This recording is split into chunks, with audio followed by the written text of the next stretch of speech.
बाबा जी ने 1971 में जो पुराने प्रेमी होंगे उनको याद होगा कि बाबा जी ने 1971 में क्या कहा था कि बच्चा, मैंने आध्यात्मिक बगीचा बड़ी मेहनत परिश्रम संघर्ष से यातनाएं उठा के लगाया।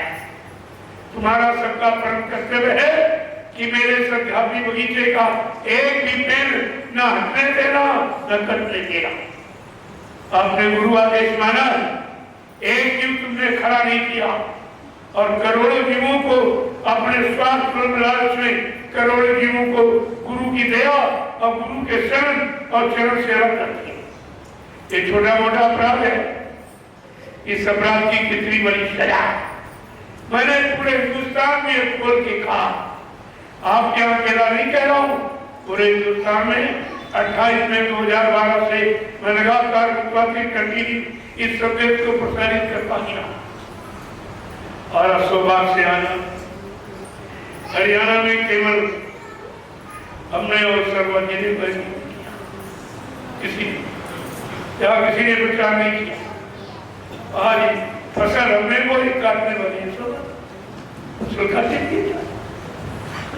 किसी ने उससे पूछो, तुमने कभी हरियाणा में प्रचार किया? हरियाणा में तुमने जीवों को कभी जगाया और पूरे भटके जीवों को रास्ते पर तुमने लाके खा दिया? आपको पूछना है। काम हम लोगों ने किया, बस नहीं था। सेवाएं रूप में मैंने तो सेवा कभी किसी से नहीं, कोई कहते हिंदुस्तान मैंने किसी से कभी एक रुपये जो आपने श्रद्धा सेवा भाव में दिया है उसको मैंने सही जगह लगा दिया। नैवी सारण से लेकर और 11 आश्रम तक आप देखिए, हिंदुस्तान के प्रेमियों की सारी गाड़ी कमाई मैंने सब लगा दी। अभी कितने बड़े बड़े कार्यक्रम, गुरु पूर्णिमा का कार्यक्रम जिसमें 2.5-3 लाख की भीड़ जगत, क्या 2.5-3 लाख कोई भीड़ जगत से शिक्षा कर सकता? ये है ताकत किसी, ये गुरु की महिमा, ये गुरु की शक्ति, ये गुरु की दया। अगर तुम गुरु पर पूर्ण रूप में निर्भर हो, आत्मसमर्पित भाव से, तुम्हारा कोई काम रुकने वाला नहीं। दिनों दिन 4 गुना 10 गुना बढ़ता जाएगा। इसको कहते गुरु की दया। एक गुरु की दया से हो रहा। अभी हमको 8 महीने हुए ज्ञान, 8 महीने में देखिए आप 150 बीघे जमीन और भक्त बीमार थे। सब प्रेमियों को रहने की, ठहरने की सारी सुविधाएं मैंने 8 महीने में तैयार कर दी। इसको कहते गुरु का बल, इसको कहते गुरु की दया। मैंने नहीं किया, उदया सीखा और बराबर लगातार होता चला था। अभी लखनऊ में मैंने एक शोभा यात्रा निकाली। अभी नैनीशारण में 15 सितंबर को जो गाड़ी ये हमको मुंबई के प्रेमियों ने दी, ये 1 करोड़ 55 लाख उन्होंने प्रचार के लिए दी। जब ये गाड़ी उन्होंने दी, कहा मैं नैनीधाम से इस गाड़ी को सजा के भेजूंगा क्या? मैंने तुरंत लोगों के सामने कहा, भाई ये गाड़ी के साथ और गाड़ियां चलेगी, उन्होंने छोटा सा कपड़ा बना लूं। बस सिर्फ इतना कहा, रातों रात हिंदुस्तान में जैसे बिजली तोड़ जाती ऐसे खबर फैल गई और कम से कम 300 गाड़ी 4 व्हीलर उसका फिर में मेरी चाह 1000 मोटरसाइकिल, 1000 साइकिल और हजारों ट्रैक्टर टाली, ये सब मतलब यानी 20 किलोमीटर की यात्रा, 20 किलोमीटर की एक लाइन लगी। नैनीधाम से, सतगुरु धाम से लेकर और 11 आश्रम तक एक लाइन है। इसको कहते पल में पल रहे होती, एक पल घड़ी भी नहीं लगती गुरु की दया। जब गुरु दया हो जाती है सूखी खेती है, इसको कहते गुरु की दया। जो गुरु पर आत्मनिर्भर, गुरु को अपना सर्वस्व सौंप चुका है, उसके लिए संसार में कोई कठिन नहीं था। सब सरल होते चले जा रहे और आप देख रहे हो बना। ये सब किया जा रहा, हमारा कोई काम करते हुए नहीं। सबके सामने खड़ा। जब से नैनीताल में पहुंचा तब से इन दोनों के में हलचल मच गई। ये क्या हो गया, ये कैसे दया हो गई। नैनीताल में अभी मतलब इतना भारी शत्रुधाम तैयार करा दिया गया। इसके बाद तुरंत ज्ञानाश्रम को भी आवाज जंगल, यहाँ एक छोटी सी नदी, कोई कस्बा नहीं, कोई बाजार नहीं, कोई गांव नहीं, कोई रेल मोटर का साधन। ऐसे भी आवाज जंगल में मैं अचानक जाके बैठ गया। प्रेमियों ने आना शुरू किया। धीरे धीरे 1000, 2000, 10,000 प्रेमी आए। वैसे जंगल की सफाई, जिस जंगल में शेर चीते रहते, आज वो जंगल में हजारों प्रेमी पड़े, सेवा कर रहे हैं, सत्संग कर रहे हैं, भजन। ये तीनों काम केवल ज्ञानाश्रम में वर्णन करिए। किसी भक्त संप्रदाय में चले जाओ, ये तीनों काम करिए। परमार्थी सेवा और सत्संग वचन और भजन, ये तीनों काम कहीं नहीं हुए। एक केवल नैनीताल और सद्बुद्धाम, और इसके बाद जय गुरुदेव भक्ति ज्ञानाश्रम, ये दो नाम आपके सामने। तीसरा नाम एक आपके सामने और आया, दयालबाग। तो दयालबाग मैंने खरीदा क्योंकि हमारे पास छाया नहीं थी। मैंने जंगल खरीदा, जंगल में कोई पेड़ नहीं था, छाया नहीं थी। प्रेमियों, मालिक की दया हो गई, छाई बगीचा 25 बीघे का एक बगीचा, बड़े सुंदर फूलों का। मैंने प्रेमियों के लिए छाया, जो गुरु पूर्णिमा कार्यक्रम हो रहा था, छाया थी नहीं। हमने कहा प्रेमी कहाँ ठहरेंगे, तो वो बात दयालबाग खरीद लिया और उसमें सारे प्रेमी छाया में गुरु पूर्णिमा का कार्यक्रम पूरा किया। ऐसे ऐसे सब काम, जो भी सेवा आपने पहले मुझको दी, ये आप जो दे रहे थे सब हुई, सब वही आपकी सुविधा के, आपके प्रयोग के। मैं तो झोपड़ी में पहले भी रहता, आज में रहता, अपने लिए मैंने कुछ नहीं, ना मेरे नाम 1 इंच जमीन, ना मेरे नाम कोई वाहन, ये काम मैं नहीं करता। ये सब संगत का है, संगत के लिए, और संगत को दे दिया जाएगा। किसी व्यक्ति का इस पर कोई कब्जा नहीं। मथुरा की स्थिति देखकर मैंने लोगों से कहा, मथुरा की कोई घटना या नैनीताल में दोहराई नहीं जाए, कोई घटना दोहराई नहीं। इसलिए मैंने बड़ी सावधानी के साथ प्रेमियों के रहने की और आश्रम यानी मतलब खाने पीने की सारी व्यवस्था, सारी सब्जियां अपने आश्रम, आपको एक पैसे की बोल नहीं है, सारे अनाज आश्रम में। कहीं किसी पर आश्रित रहने की जरूरत नहीं है। मैंने गुरु की दया से ये व्यवस्था आपके लिए तैयार करती। अब आप उसका जब प्रयोग करते हो तो आपकी सोच में आना, इसमें कितने प्रेमी बैठे सब देख के आए, और यूट्यूब पर जो डाला जा रहा सारा हिंदुस्तान देख रहा, ये क्या हो गया। तो काम कहीं नहीं हो रहा। हमें ये काम वही होगा जहाँ भी गुरु की दया होगी, जहाँ जीव गुरु पर समर्पित भाव से रह रहा, उस पर गुरु की अपार दया होती है, और वही गुरु का काम करता है। अंत में गुरु का लाभ और गुरु का मान सम्मान उसी को मिलता है। बाबा जी ने क्या कहा था, जब हमारा काम निकलोगे करने तो हमारा वाला सम्मान होगा। जहाँ जहाँ तुम्हारा कदम पड़ेगा वहाँ तुम्हारे पैरों के नीचे मेरी हाथ की हथेली। ये कितना बड़ा काम लाभ किया, आप सब भूल चुके हो। जब साइकिल यात्रा जो काफिला निकला 2003 में, तो आपके सामने करके दिखाया गया, और साइकिल सवार ये कहा गया जब तुम एक पैदल घुमाओगे तो एक माला स्वीकार होगी। ये काफिले का लाभ, क्या ऐसा लाभ कोई दे सकता है? तुमसा एक पैदल घुमाओ एक माला स्वीकार। ये कितना बड़ा लाभ, जो सुमरन ध्यान भजन का लाभ अपने केवल आदेश से पूरा कर सकता है, वो क्या नहीं कर सकता। क्या वो समय का कोई छोटा मोटा इंसान है कि भगवान का भगवान है? ये भी आप नहीं समझता। इसलिए थोड़ा समझने की कोशिश करें, सब कुछ हो जाएगा। धीरे धीरे आप थोड़ी सब्र करो, थोड़ा इंतजार करो। इंतजार परिवर्तन की निशानी है। उनको 18 दिन का इंतजार। बाबा जी ने आपसे क्या कहा कि हमको कलयुग के परिवर्तन में बच्चा 18 मिनट भी नहीं लगेंगे। कहा हमको कलयुग के परिवर्तन में 18 मिनट भी नहीं लगेंगे। मेरे पास ऐसी भूमिका और व्यवस्था है, मेरी दूरदर्शी भूमिका व्यवस्था के आगे एक दिन सारा विश्व नतमस्तक हो जाएगा।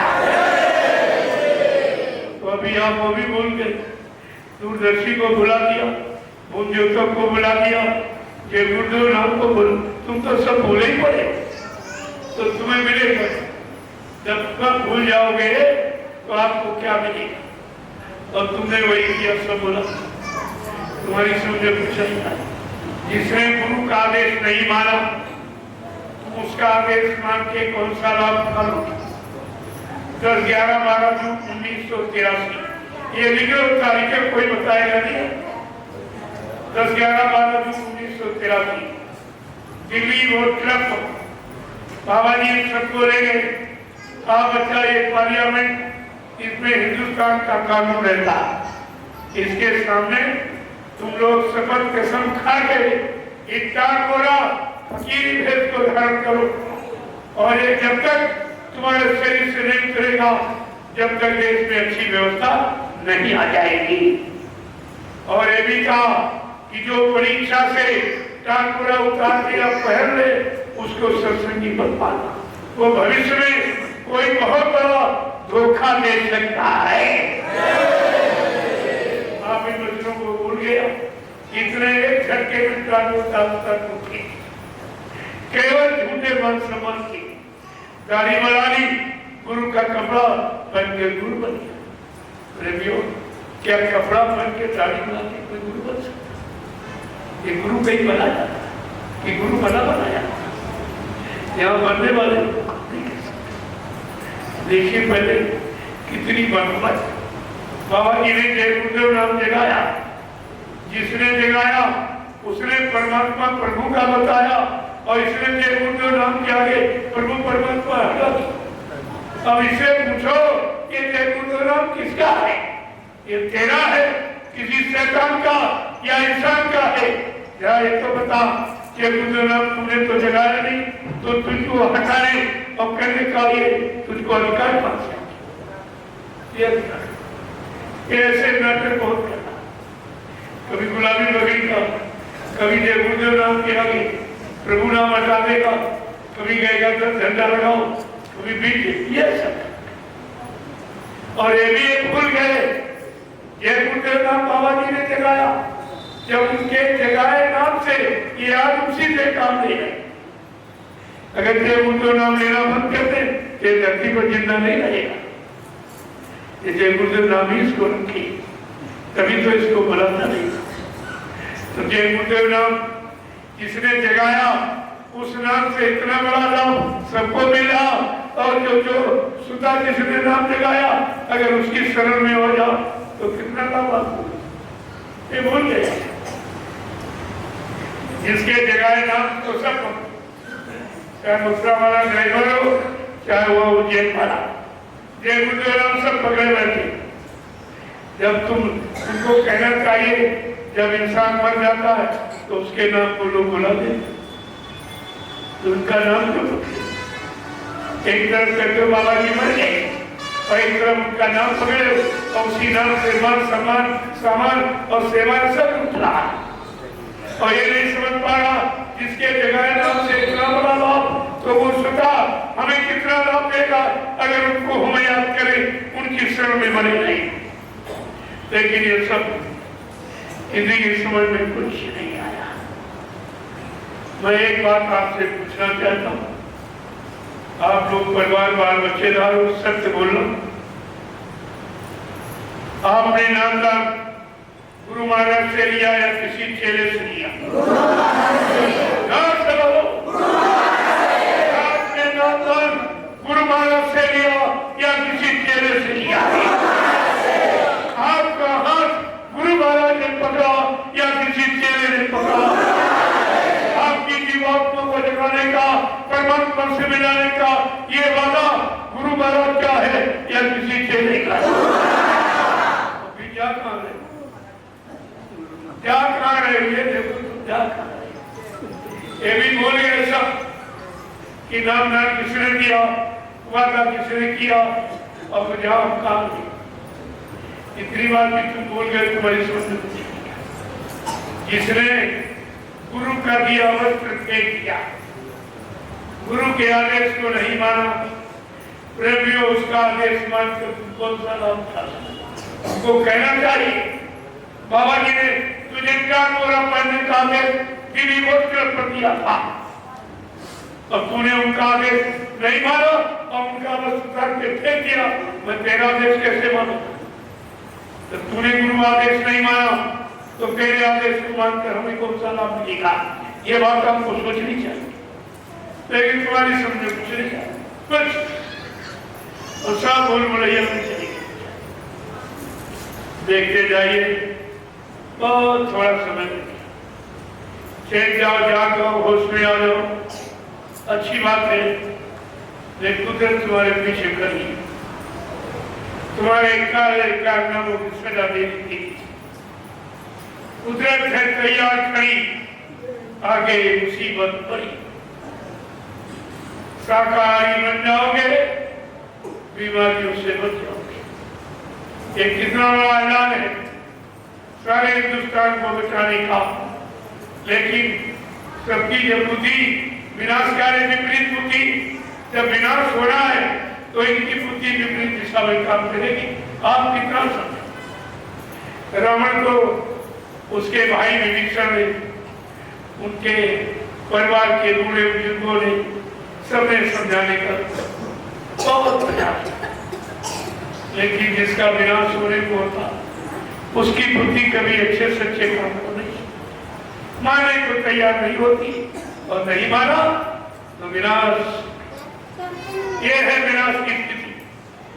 सज्जू में भक्त प्रहलाद ने अपने पिता हिरण्यकश्यप को समझाने का कितना प्रयास किया, एक भी बात नहीं मानी और उल्टे उसको बांधने की सजा देने लगा। तो भक्त अपमान होने पर सजा कुदरत सुनाती है। जब भक्तों का अपमान होगा तब कुदरत सजा देगी, ऐसे नहीं। इसलिए भक्तों का अपमान होना जरूरी, तभी कुदरत सजा देगी। ऐसे कुदरत सजा देगी, उसका विनाश हो गया। द्वापर में भगवान कृष्ण की बात कौरवों ने लिखा, एक बार मतलब नहीं 56 करोड़ यदुवंशियों बात नहीं मानी, बहुत समझाया। कृष्ण का रे भाई मैं तुम्हारी जात बिरादरी में आया हूँ, जात बिरादरी के नाते मेरी बात मान। तो यदुवंशी क्या कहते, राजा जात का वाला, गाय चराने वाला, मक्खन का चोर, तेरी बात मानूंगा। ऐसे अपमानित अमर्यादित शब्दों का प्रयोग कर कृष्ण को इधानी मतलब सब तरफ से लाचार कर दिया। अंत में उनको एक लीला, एक खेल, एक नाटक, एक चमत्कार करना पड़ा, जिसको आप कहते हो महाभारत। 56 करोड़ का सफाया, ये कौम कभी नहीं मानती। जब भगवान कृष्ण की बात इस कौम ने नहीं मानी तो बाबा जी की बात ये कौम कैसे मान लेगी? आज हमारे सामने यही कौम खड़ी जो इस बात को मानने के लिए तैयार नहीं, और इसी ने बाबा जी का अपमान किया है। और यही सब वहां खाते पीते रहते लूटते रहे, अंत में गुरु के साथ वो व्यवहार किया है जो कोई अपने सबों के साथ नहीं करता। और आपको विचार जिनका खाया, जिनकी शरण में रहे, जिन्होंने अक्सर से बताया, आज भी के बारे में ये क्या प्रचार कर रहे कि बाबा जी झूठ बोल के चले गए, वादा खिलाफी करके चले गए, दगेबाजी करके चले गए। ये गुरु का प्रचार, ये क्षमा करने योग्य और तो पूछ रहा हूं ताकि कोई ये न कहे कि आपको बताया।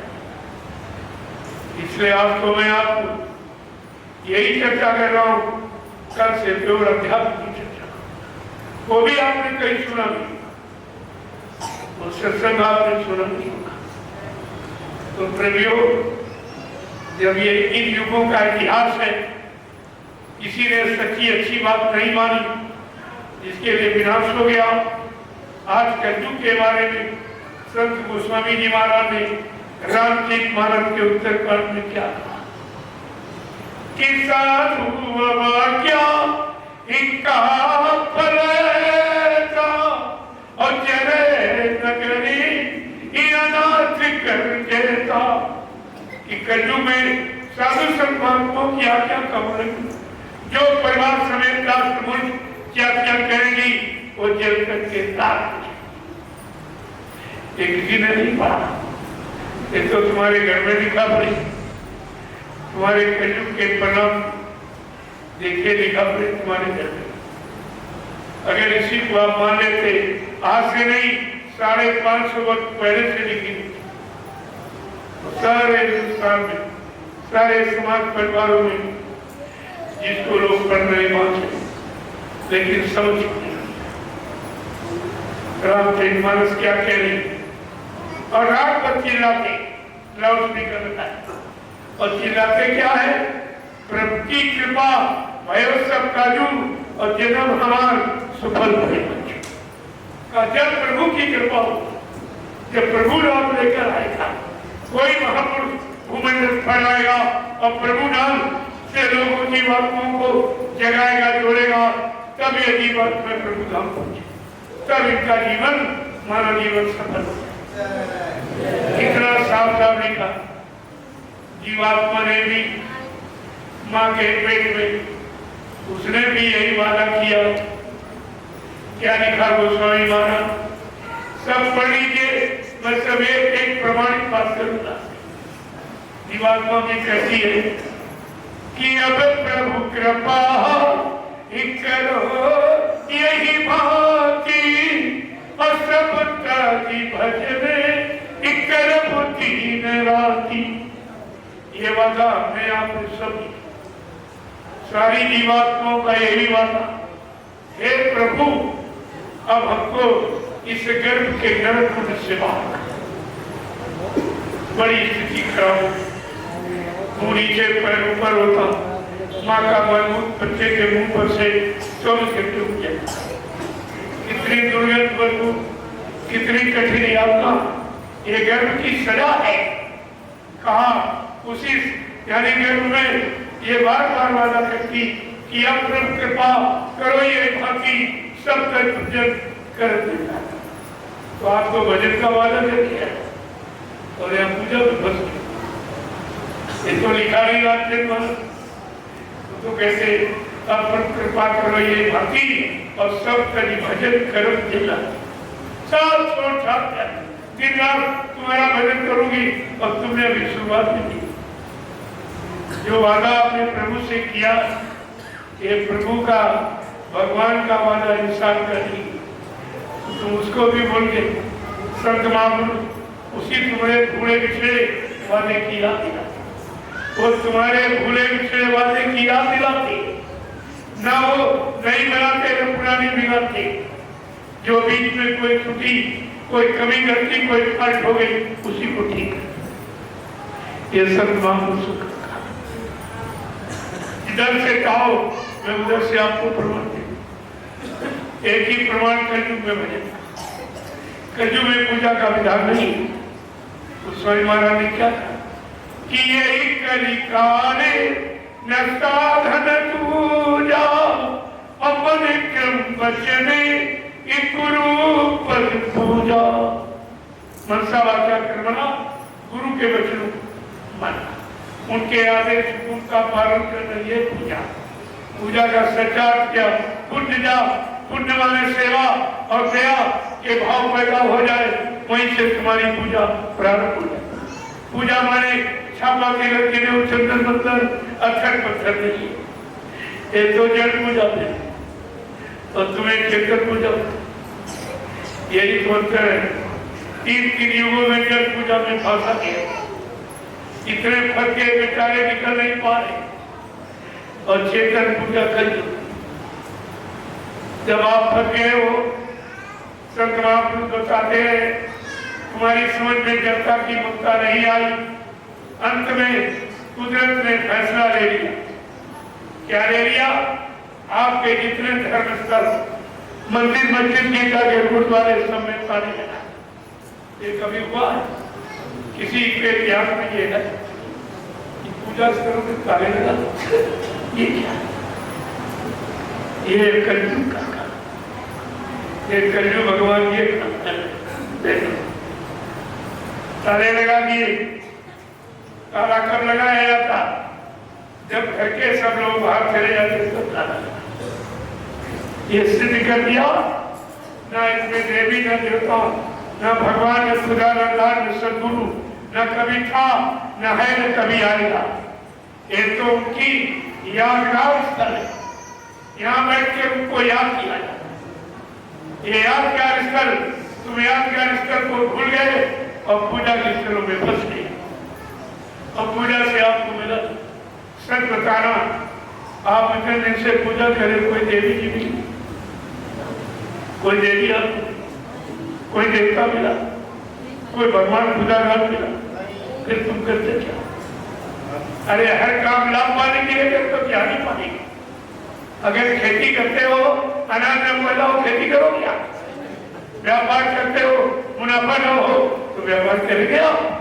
नौकरी करते हैं, तनख्वाह न मिले तो आप नौकरी करोगे। लेकिन तुम्हारी ये कैसी पूजा?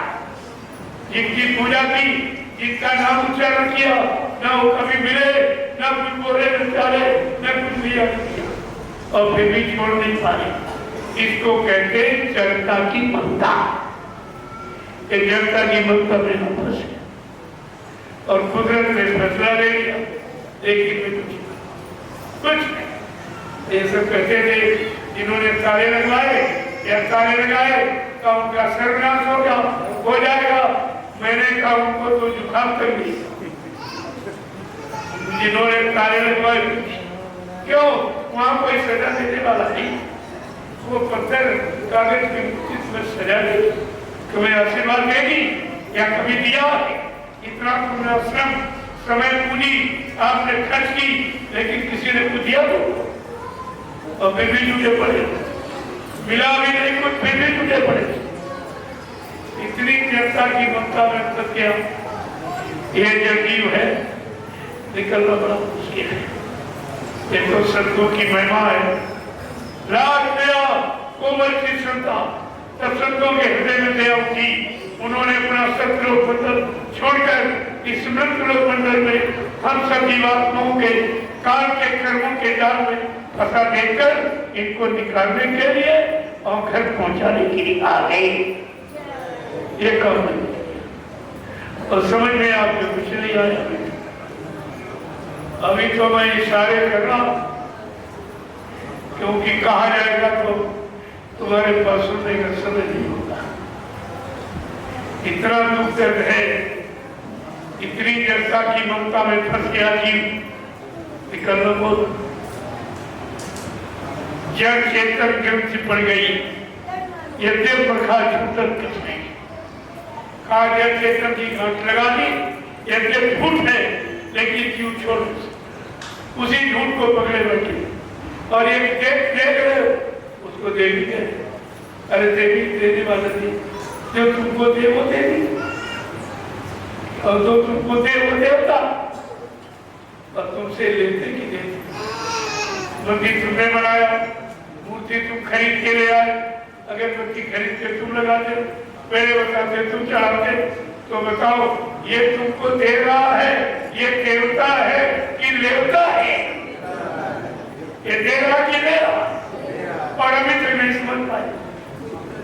सब बड़े लिखे उसी लाइन लगाए लाइन भी नहीं पूछते। अरे जो तुम्हारे आगे सबसे खड़ा उससे पूछ लो कि भाई तुम पूजा करके आ गए, अब क्या कोई बात नहीं है। तुमने तो पूछा उससे, तुमको दिया कोई आशीर्वाद, कोई पाप माफी की तो पूछ लेते तो तुम्हारा समय बच जाता, तुम्हारा समय बच जाता, तुम्हारा सब समय पूंजी बच जाती। लेकिन तुम उससे नहीं हो, ये सब पढ़े लिखे तो तब नहीं। मैंने लोगों से पूछा कि एक बात बताइए कि तुम पढ़े लिखे हो कि लिखे पढ़े? मैं आप पढ़े लिखे कि लिखे पढ़े? कर्म बात नहीं समझ। आपने कहा जो लोगों ने लिखा वो तुमने पढ़ा, तुमने पढ़ के को लिखा, तुमने कोई अनुभव एक्सपीरियंस किया, तुम्हें उसका कोई निजी अपना अनुभव ज्ञान प्राप्त हुआ, फिर तुम दूसरे को क्या बता, क्या बता?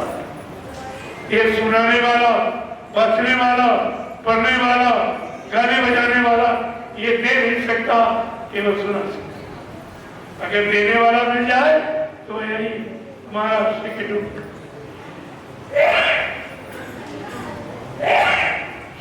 लिखा, ये हमेशा आपको ध्यान में। तो हमारा कहने का मकसद कि अगर आपने सच्चे अच्छे लोगों की बात मानी तो इतिहास में विनाश शब्द नहीं होता। जो विनाश शब्द लिखा गया तो आपने किसी की बात, और आज भी आपने बाबा जी की बात। इसलिए आपसे एक ही बात कहनी है कि अगर बात संतों की मानी जो होती, अगर बात संतों की मानी जो होती, अगर बात गुरु जी की मानी जो होती, अगर बात गुरु जी की मानी जो होती, तो सिर पे तुम्हारे मुसीबत न आती, तो सिर पे तुम्हारे मुसीबत न आती, अगर बात मुर्शिद की मानी जो होती, अगर बात मुर्शिद की मानी जो होती, तो सिर पे तुम्हारे कयामत न आती, तो सिर पे तुम्हारे कयामत न आती, सभी देशवासी ये भाई है अपने, सभी देशवासी ये भाई हैं अपने, तो फिर पैर की नीति ठानी कि तुमने, तो फिर पैर की कहानी तुमने, दया प्रेम सेवा तुम्हारे में होती, दया प्रेम सेवा तुम्हारे में होती, नदी खून की ये बहाई न होती, नदी खून की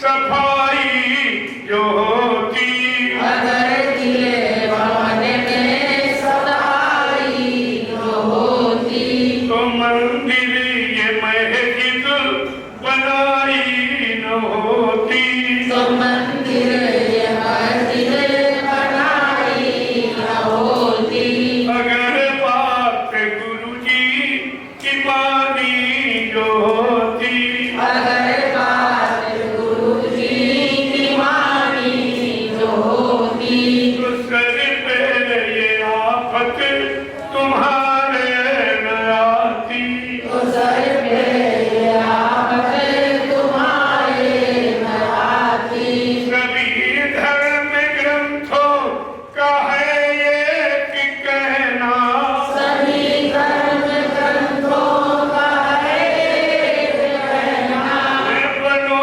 शाकाहारी सदाचारी रहना, बनो शाकाहारी सदाचारी रहना, अगर मुर्गा बकरी ये खाई न होती, अगर मुर्गा बकरी ये खाई न होती, तो दिल में तुम्हारे बुराई न होती, तो दिल में तुम्हारे बुराई न होती, अगर बात सतगुरु की मानी जो होती, अगर बात सतगुरु की मानी न होती, तो सिर पे तुम्हारे मुसीबत न आती, तो सिर पे तुम्हारे मुसीबत न आती।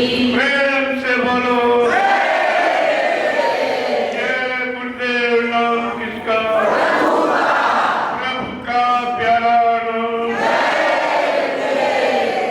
उपस्थित सत्संगी प्रेमियों, नगर के समस्त धर्मानुरागियों, ये समय बड़े भाग से मिलता है।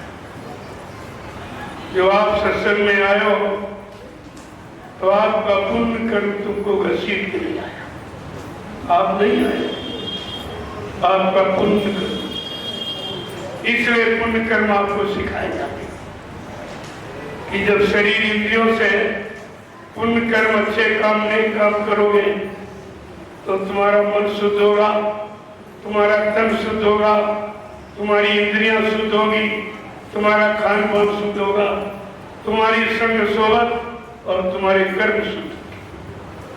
ये शुद्धता की क्यों? जब तक पाक साफ निर्मल नहीं हो यहाँ की कोई चीज मिलने वाली नहीं। इधर भौतिक जगत में, आध्यात्मिक जगत की तो बात ही छोड़ दो, भौतिक जगत में आप कुछ नहीं पा सकते।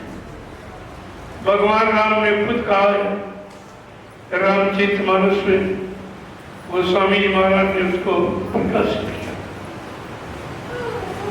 कि निर्मल मन चले ईसो मोहि पावे, अमोहि छल छिद्र एक कपट नहीं भावे।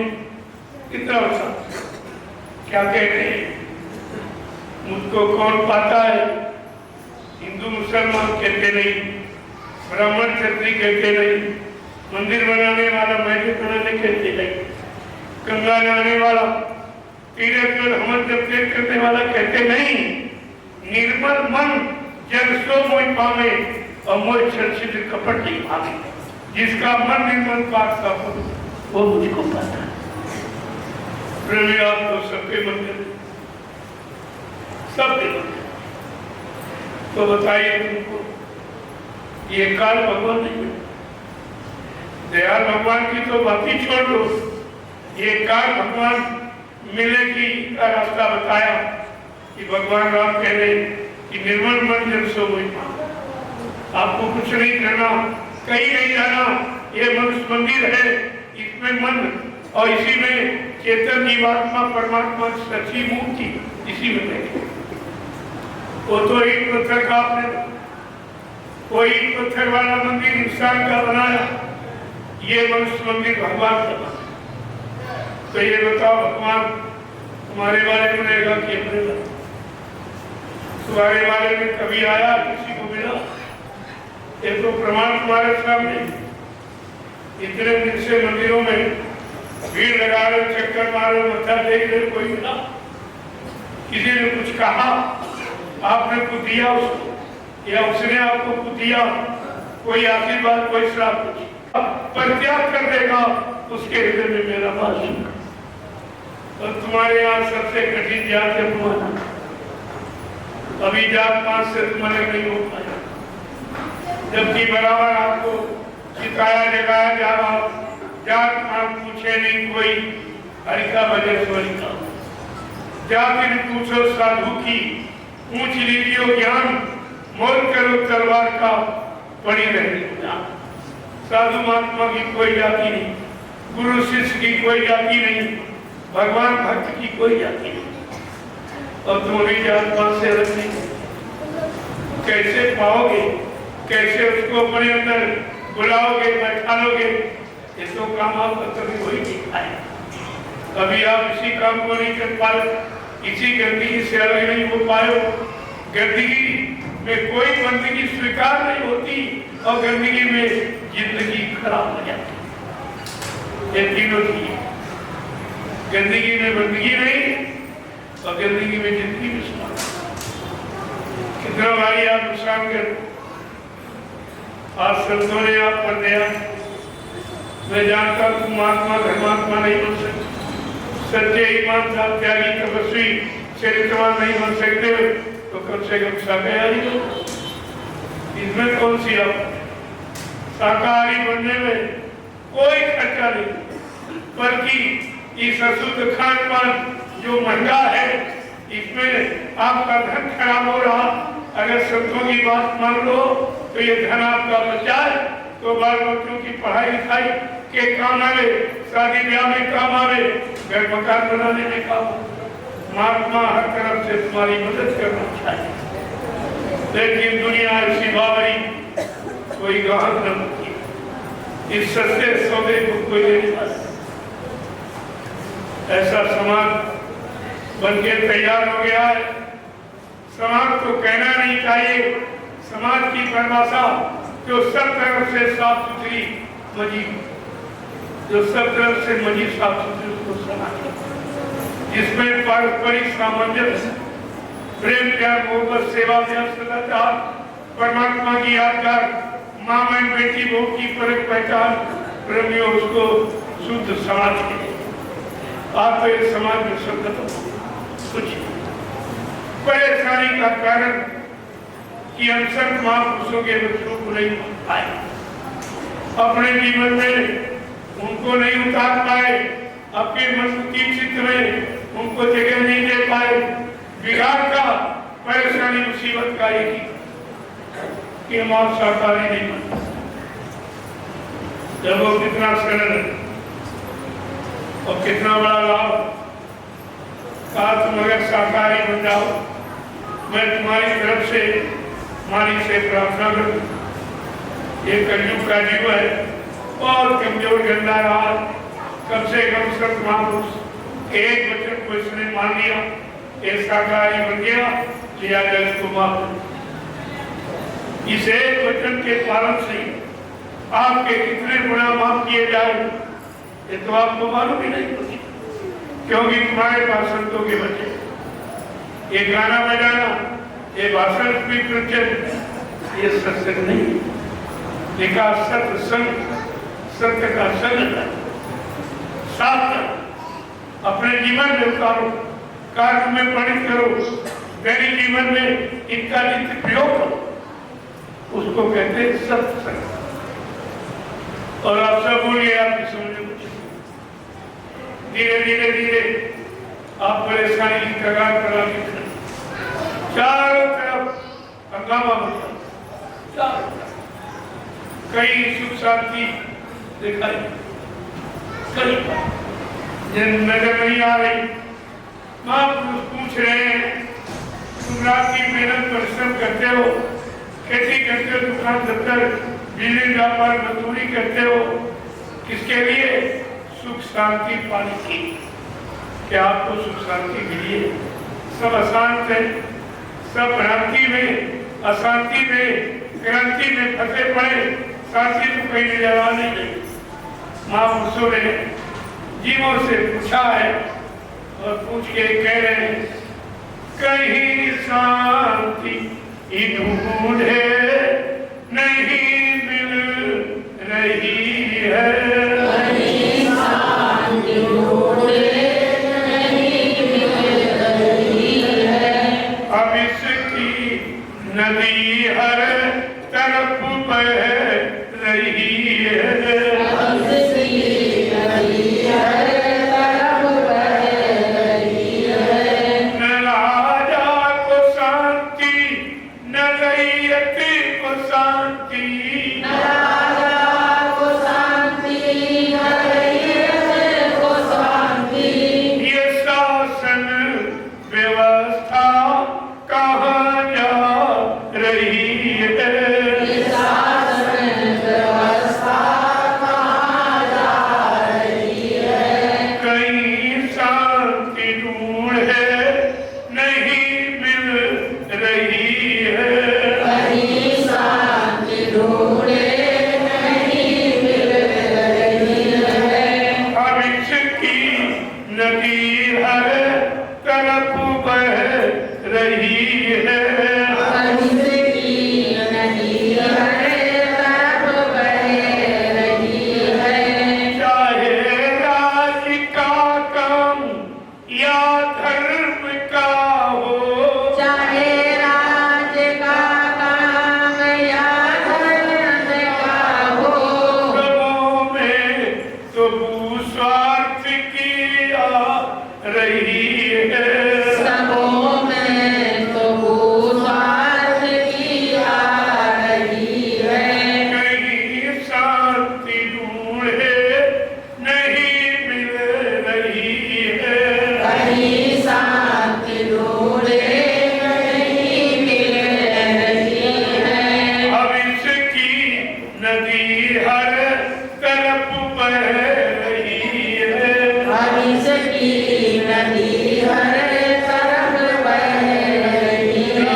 चारों तरफ मार काली कतलेआम चोरी, व्यभिचार कुचार, इसके सिवा कोई नहीं।